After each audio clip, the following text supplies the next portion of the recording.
I want to welcome these extraordinary business leaders who are here today in support of comprehensive immigration reform. As all of you know, we are at a critical point in the debate that's taking place in the Senate.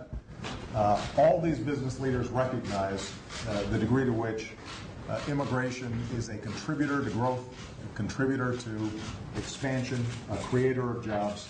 But they also recognize that the immigration system that we currently have is broken.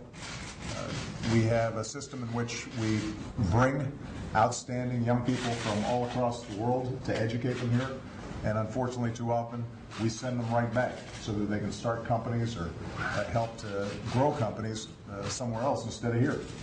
We have a situation in which millions of individuals are in the shadow economy, oftentimes exploited at lower wages, and that hurts those companies that are following the rules because they end up being at a disadvantage to some of these less scrupulous companies.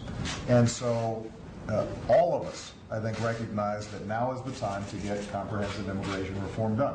One that involves having very strong border security, that makes sure that we're holding employers accountable to follow the rules, one that provides earned citizenship for those 11 million so that they have to pay back taxes, pay a fine, learn English, follow the rules, get to the back of the line, but ultimately can be part of the above-board economy as opposed to the below-board economy, and a system that fixes and cleans up our legal immigration system so that we can continue to be a nation of laws and a nation of immigrants.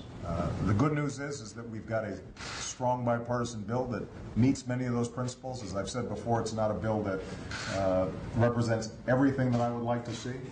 It represents a compromise, and I think all the business leaders here recognize that there are elements of it that they might want to tweak one way or another, but it does adhere to the core principles that we need for a comprehensive immigration reform, and now's the time to do it.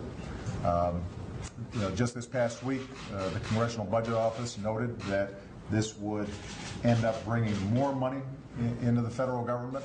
It would reduce our deficits. People would be paying taxes. It would end up strengthening our economy, growing our economy.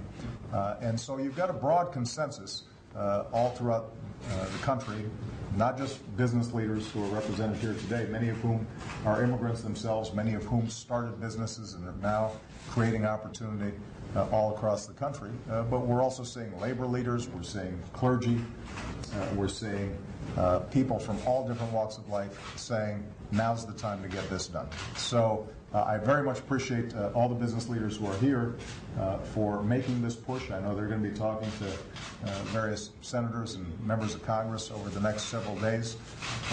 I would urge the Senate to bring this to the floor, and I hope that we can get the strongest possible vote out of the Senate so that we can then move to the House and get this done before the summer break.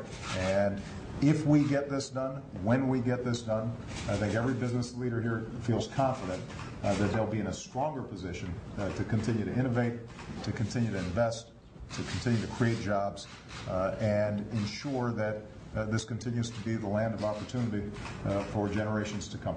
So thank you very much to all of you for being here. Thank you guys in the press. Thank you, Paul. Right out the store, guys. Thank you. Mr. President, have you talked to Mr. Putin, and are you confident that they will expel what we know is that we're following all the appropriate legal channels and working with various other countries to make sure that rule of law is observed. And beyond that, I'll refer to the Justice Department that has been actively involved in the case. All right? Okay, thank you. Thank you, guys.